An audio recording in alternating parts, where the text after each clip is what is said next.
While I'm in Donny, let me give you a whistle-stop tour of some of Doncaster's ghosts. Of course, Doncaster is most famously the most southern town in Scotland, although it's in England. Although technically it is in Scotland, but, well, it isn't. Basically, in 1132, King David I of Scotland kind of invaded England and conquered bits and parts of it. So they set a treaty where he took on the manor of Doncaster. So it was under Scottish rule. That was, however, until 1157, when King Henry II took it back. But it says that no new treaty was signed, so technically it is still Scottish.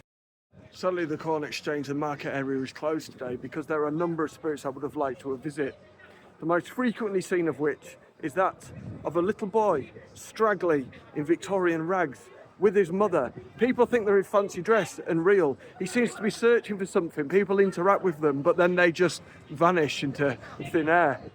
If you go down in the storage areas below ground, people suddenly feel a drop in temperature and feel a little anxious, a bit of an overbearing presence.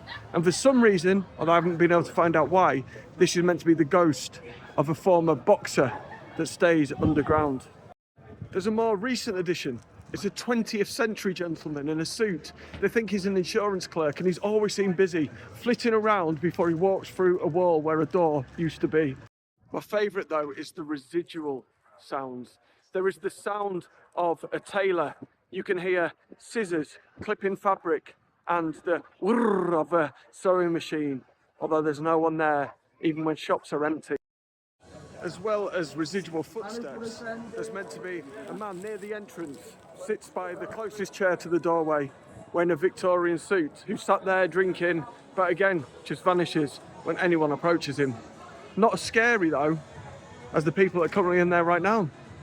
The Old Castle Hotel has a bunch of shadow figures. Before the pub's open, people turn because shadows have flickered across the wall. And then they realise that actually no one's in there. But it's the basement. The basement is said to be terrifying, but they don't know why.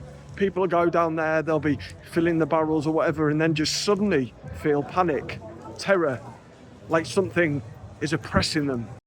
The mansion house behind me is known for the sound of rustling silks. Now, there could be two reasons for that. It could be down to Doncaster's horse racing tradition, and it could be jockey silks that people can hear. Or it could be the 1700s woman that is seen floating around the hallways up there. But round the corner here is Doncaster's most famous ghost. It's the one that's most frequently seen. People normally see it in their peripheral vision, and it is that of a really young, small jockey. Not small because he's a jockey, small as in he's a young man, a young jockey. They didn't live that long. Now, there's two stories.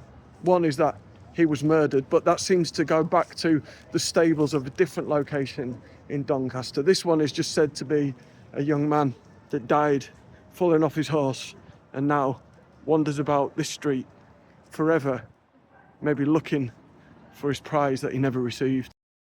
Of course, there's loads more stories, but my battery's about to die and I'm going to head to Sheffield to go and watch Shreds and some other hardcore bands play.